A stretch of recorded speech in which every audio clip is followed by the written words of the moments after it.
अर्जुन जी क्या बोल रहे थे? अर्जुन उवाच स्थितप्रज्ञस्य का भाषा समाधिस्थस्य केशव स्थितधिः किं प्रभाषेत किमासीत व्रजेत किम्। स्थितप्रज्ञस्य का भाषा समाधिस्थस्य केशव स्थितधिः किं प्रभाषेत किमासीत व्रजेत किम्। अर्जुन बोले, हे केशव, समाधि में स्थित परमात्मा को प्राप्त हुए स्थिर बुद्धि पुरुष का क्या लक्षण है? वह स्थिर बुद्धि पुरुष कैसे बोलता है, कैसे बैठता है और कैसे चलता है? आगे का पढ़ना है क्या अर्पिता? नहीं, प्रश्न आज बहुत भारी है। प्रश्न में अपने आप को जोड़ना है। ये अपनी खुद की प्रश्न होनी चाहिए। अर्जुन जी पूछने जा रहे हैं कि जो स्थित प्रज्ञा, समाधिष्ठ और स्थितधि ये तीन शब्द व्यवहार हुआ है। क्या हम ऐसे प्रश्न पूछते हैं या पूछ सकते हैं, या पूछने की हमारी जो जीवन में प्रश्न ही तो अपनी पूंजी होती है। अपने प्रश्न के अनुसार हमें राह मिलती है। तो अर्जुन जी प्रश्न पूछ रहे हैं अपने राह ढूंढने के लिए। ये प्रश्न अगर आपका प्रश्न हो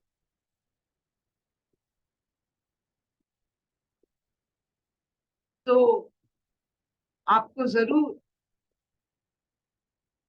अपना दिशा, लक्ष्य, राह अच्छी तरह से मिलने वाला है। तो अर्जुन क्यों जानना चाहते हैं इस प्रज्ञा के बारे में? क्योंकि उनकी जो हालत है अभी, जो तुल्यमान मतलब हिलने वाला हालत, ज्ञान और अज्ञान में फंसे हुए हालत, माया और मोह में उलझे हुए अर्जुन जानना चाहते हैं जिस अवस्था से कृष्ण बोल रहे हैं उस अवस्था कैसा होता है। बार बार कृष्ण जी समन्वयता के बारे में, समाधि के बारे में बात कर रहे हैं। वो कृष्ण को अपना सखा मानते हैं। वो कृष्ण में समाधिष्ट अवस्था देख नहीं पा रहे हैं, इसीलिए पूछ रहे हैं समाधिष्ट अवस्था में जो व्यक्ति रहते हैं वो कैसे होते हैं, आइडियल फॉर्म। हमारे मन में बहुत सारे गलत फहमियां होते हैं कि जो स्थित प्रज्ञा, समाधिष्ट, समाधि होते हैं, स्थितधि ये होते हैं, ये सब आश्रम में रहते हैं, ध्यान में बैठते हैं, लोगों से दूर रहते हैं, अपना एक इलाका बनाकर, और ऐसे अवस्था में ही सिर्फ स्थित प्रज्ञा, स्थितधि ये सब ऐसे माहौल में अपने आप को रख सकते हैं, स्थित प्रज्ञा बनाकर।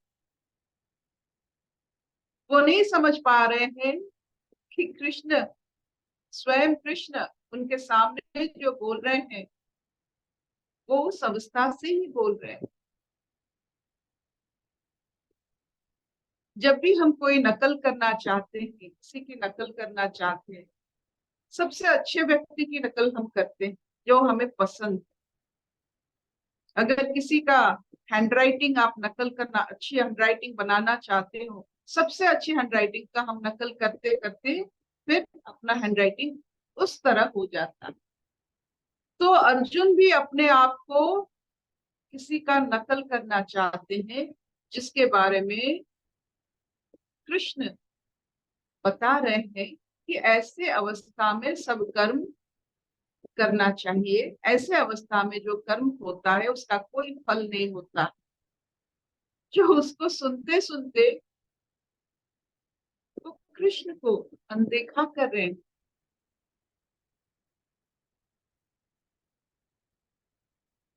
हम ऐसे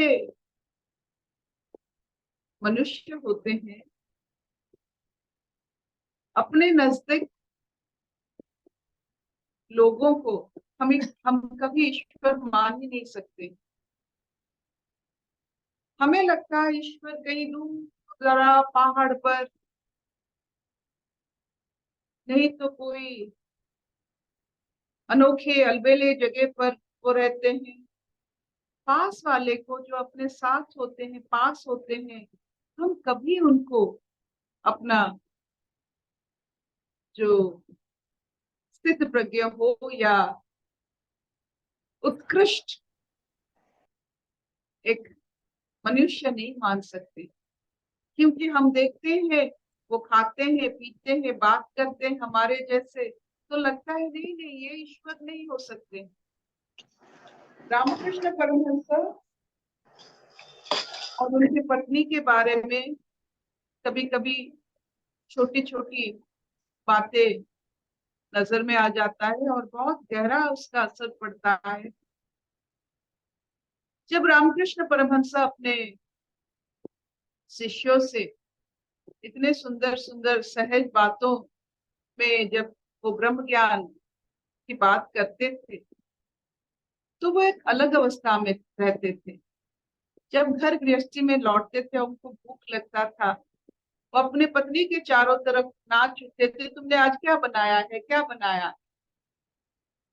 वो पत्नी जो एक अलग रूप में उनको देखती थी, जो शिष्यों की चारों तरफ, जो जिनको शिष्यों ने चारों तरफ घेरा हुआ है, उनकी बातें सुनते थे, तो उनको लगता था ये तो साधारण सा मनुष्य है, खाने के बारे में इतना पूछते हैं, क्या बनाया है, अच्छा बनाओ, भूख लगा है, ये सब वो बोलते थे। तो उनकी पत्नी पूछी कि आप ब्रह्म अवस्था से आकर आप कैसे ऐसे आम बच्चों की तरह खाने पर इतना जोर दे सकते। बड़े मुस्कुराहट के साथ वो शायद बोले थे कि संसार में रहने के लिए, नहीं तो मैं तो उस अवस्था में लीन हो जाऊंगा। शिष्यों को बताने के लिए, संसार में रहने के लिए संसारी होकर संसार को हम बता सकते हैं। एक तो ईश्वर तो है, तो साधारण जीवन में साधारण मनुष्य के लिए संसारी ही संसार की बात बता सकता है। तो सिर्फ ये खाने पीने का जो इच्छा होती है,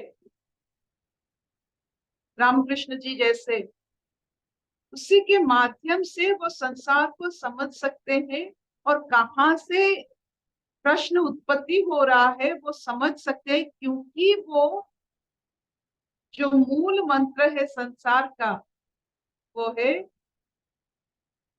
खाना। आपका अगर खाने के विषय में रुचि रहता है तो आप संसार को समझ सकते हो। आजकल खाने का रुचि बदल रहा है, इसीलिए संसार बदल रहा है। जिसका खाने पर रुचि रहता है वो संसार का सब प्रश्न का बीज जानता। तो तो ये अर्जुन जी जो अपने सामने स्थित प्रज्ञ, समाधिष्ट, स्थित धीर, ये तीन अवस्था में रहने वाले स्वयं कृष्ण को नहीं पहचान पा रहे,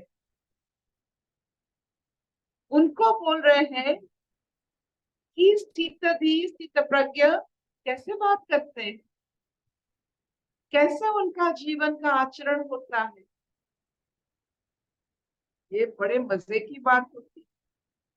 हम लोग सब ऐसे होते हैं, अपने नजदीक मनुष्य को हम कभी कुछ मान ही नहीं सकते, क्योंकि हमें लगता है ये तो हमारे जैसे खाते हैं, हमारे जैसे सोचते हैं, हमारे जैसे क्रोध, हमारे जैसे लालच, हमारे जैसे सब कुछ तो उनमें होता है। हमने देखा है वो कैसे स्थित प्रज्ञ हो सकते हैं। ये सब होता है संसार में, लेकिन जो स्थित प्रज्ञ होते हैं इसी अवस्था से अपने आप को उठा लेते हैं। ये तो अवस्था ही तो है, सिर्फ उठाना है। जैसे आपने बचपन में सिनेमा देखने के लिए जाते थे तो बहुत बढ़िया म्यूजिक के साथ वो पर्दा उठता था और बहुत अच्छा लगता था। वो सब अंग्रेजी म्यूजिक होते थे, ड्रम बहुत बजता था और बहुत अच्छा लगता था। बस उठाना है, पर्दा उठाना है।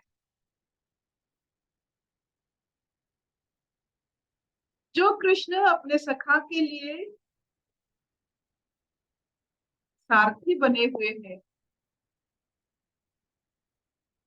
वो अर्जुन समझ नहीं पा रहा है द्वारकाधीश किसी के सारथी बनना ही स्थित प्रज्ञ अवस्था है।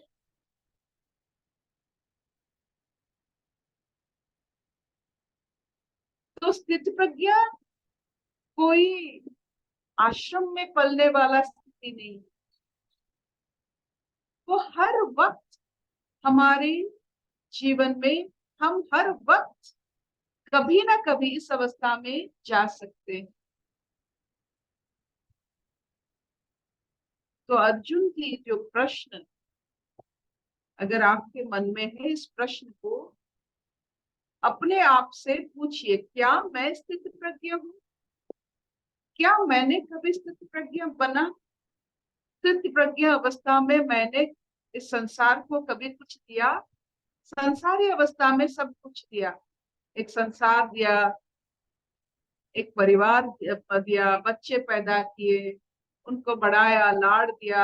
ये सब संसारी होते हुए भी मैंने इस किरदारों में जाते हुए कभी स्थित प्रज्ञ महसूस किया? अपने आप को पूछिए, क्या मैं स्थित प्रज्ञ हूँ? किसी और को देखने लेके तो बात अलग होता है, क्या मैंने स्थित प्रज्ञ अवस्था में अपने जीवन में कुछ पल गुजारा है? ये प्रश्न होनी चाहिए। हाँ हुआ है। आप अगर देखोगे, आप ज्यादा समय स्थित प्रज्ञ हो। बहुत स्वल्प समय के लिए हम संसारी होते हैं, और इस स्वल्प समय संसारी से, जैसे रामकृष्ण परमहंस सिर्फ खाने के वक्त संसारी होते थे, दाना चुगने के लिए संसार में आना पड़ता है, शरीर धारण करने के लिए संसार से लेना पड़ता है। जब तक शरीर है, संसार से आपको दाना चुगना पड़ेगा।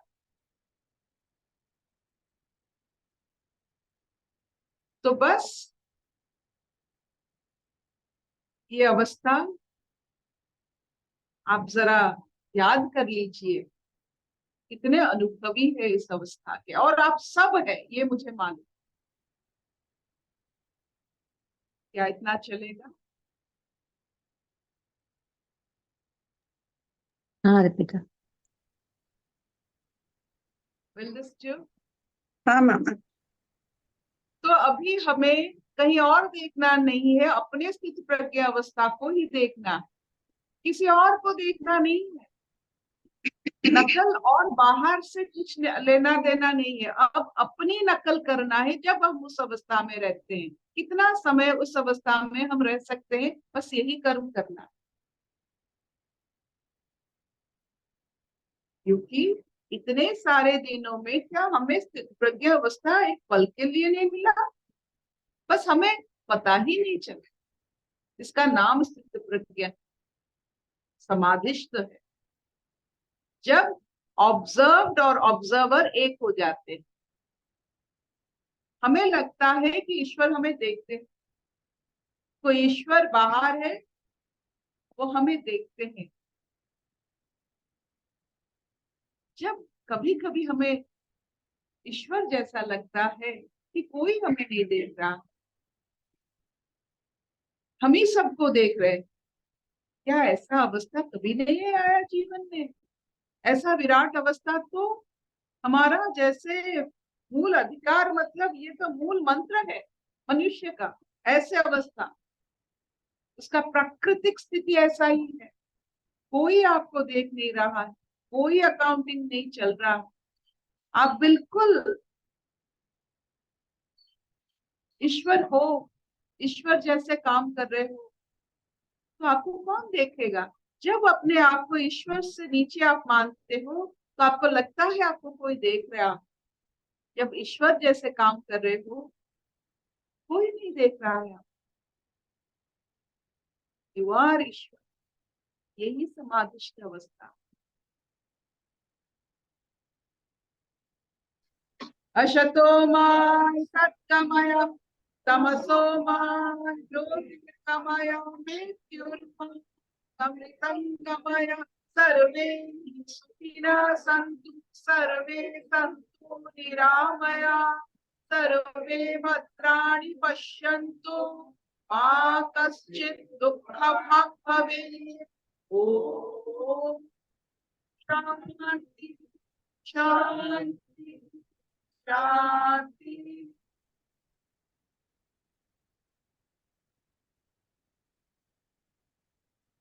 तो प्रश्न अभी, स्थित प्रज्ञ, समाधिष्ठ, स्थितति, इन तीनों को बाहर नहीं देखना है, अपने अवस्था में ढूंढना है।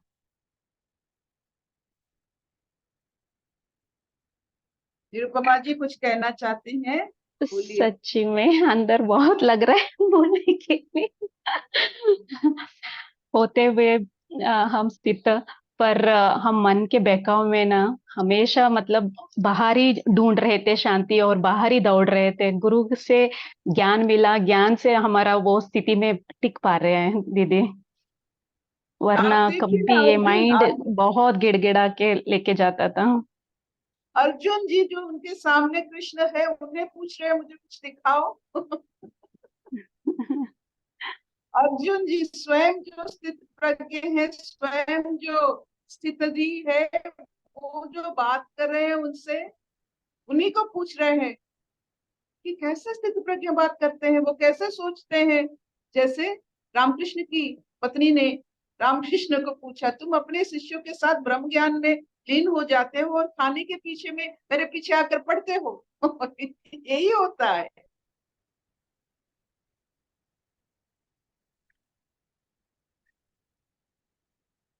Thank you, thank you. Thank you. कुछ वैशाली पूछेगी क्या? हाँ शबना ने। ना ना, मैंने सोचा वैशाली कुछ पूछना चाहते थे। हाँ हाँ वैशाली जी बोलिए। मैं पूछना नहीं चाहती थी, लेकिन जैसे अभी आप बोल रहे थे ना, वो सारथी और अर्जुन, तो मुझे ऐसे मतलब मन के सामने आ गया ऐसे ही कि वो कृष्ण हम ही होते, वो स्थिति हमारी ही होती है, लेकिन वो बुद्धि जब इंद्रियों के साथ जुड़ जाती है तो हम ही अर्जुन बन जाते हैं एक्चुअली। तो प्रश्न हमारे अनुभव को ही पूछना है, हमारा अनुभव प्रत्यक्ष है, तो पहले ना वो अनुभव हम इंद्रियों के थ्रू जो होता है ना, वही अर्जुन होता है। तो अपने होने में स्थित होने से ना वो प्रश्न ही गिर जाते हैं पूरे। पहले क्या होता था कि कुछ प्रश्न है, कुछ पूछना है, अभी वो प्रश्न के साथ रहना आ गया, उस एक अनकंफर्टेबलनेस रहता है ना, उसके साथ रहना आ गया। वो एक पेन होता है ना प्रश्न का, उसके साथ रहने के बाद ना एक अंदर से एक विजडम अपने आप आ जाती है उस प्रश्न के बारे में, तो वो होता है। प्रश्न नहीं होने से उत्तर जो होता है, जो बारी होता है, जो जल ऊपर से जो बारिश होता है, प्रश्न उठेगा तो बारिश होगा। प्रश्न जैसे वाटर वेपर होता है, जब सूरज का रोशनी पड़ता है जल के ऊपर, वहां से आप वाटर वेपर देखते हो, वो जाकर क्लाउड बनता है तो बारिश होगा। वैसा ही संसार में हम जब चलते हैं, ऐसे ही प्रश्न ही बादल बनते हैं। वो ऊपर से जाकर ठंडी ठंडी जलधारा है अपने आप को सींच लेते। बिना प्रश्न में कोई बारिश नहीं। और बाहर से उत्तर जो पाने की इच्छा रखते हैं, वो अपने सामर्थ्य को नहीं जानते। जैसे आपने सुना होगा कि वानर सेना लेकर जब राम जी लंका पर आक्रमण करने के लिए सोच रहे थे, तो कभी वानरों ने, हनुमान ने कभी नहीं सोचा था कि वो लांग सकता है। तो जांबवान जो बड़े बुजुर्ग होते हैं, वो सामर्थ उनको याद दिलाए कि तू कर सकता है। बड़े बुजुर्ग सिर्फ सामर्थ को याद दिलाते हैं, गुरु सिर्फ अपने सामर्थ को, तू कर सकता है, तू ब्रह्मज्ञानी बन सकता है, यही उनका काम है। कोई गुरु कभी किसी को ब्रह्मज्ञानी नहीं बना सकता है, ना खुद कुछ कर सकता है इसमें, सिर्फ याद दिला सकता है तेरा सामर्थ्य है, तू लांग कर पाए। अर्पिता, पहले क्या होता था ना, आप बोलते थे ना तो मुझे लगता था कि ये कहाँ से बोल रहे हैं, उनको सब क्वेश्चन के आंसर आते कैसे है, और कुछ तो छुपा रहे हैं। मतलब वो बता नहीं रहे हैं कि जिससे वो सब बता रहे करके, वो कुछ तो बता नहीं रहे, ऐसे की नहीं बता रहे। लेकिन अभी पता चलता है कि कैसे अंदर से ही हमारे खुलना है सब। बाहर से हम कितना भी क्वेश्चन आंसर करें, वो बाहर का ही होता है, एक माना हुआ आंसर होता है। लेकिन तुम जानो कि तुम्हारे प्रश्नों को भी हम जानते नहीं तो उत्तर मिलता ही नहीं, हम प्रश्नों को मानते हैं। तो वो जो डिफरेंस है ना, शिफ्ट है ना, वो अभी समझ में आ रहा है कैसे होता है करके।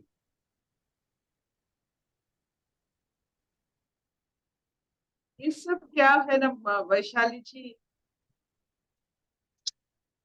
प्रश्न और उत्तर, चाबी और ताला एक ही फैक्ट्री में बनता है।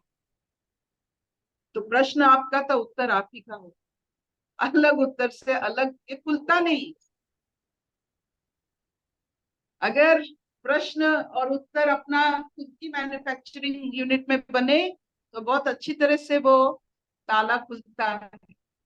तो आपका प्रश्न और आपका उत्तर आ जाए, उससे बड़ा चाबी ताला का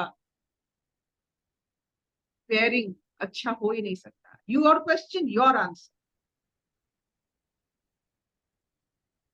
थैंक यू।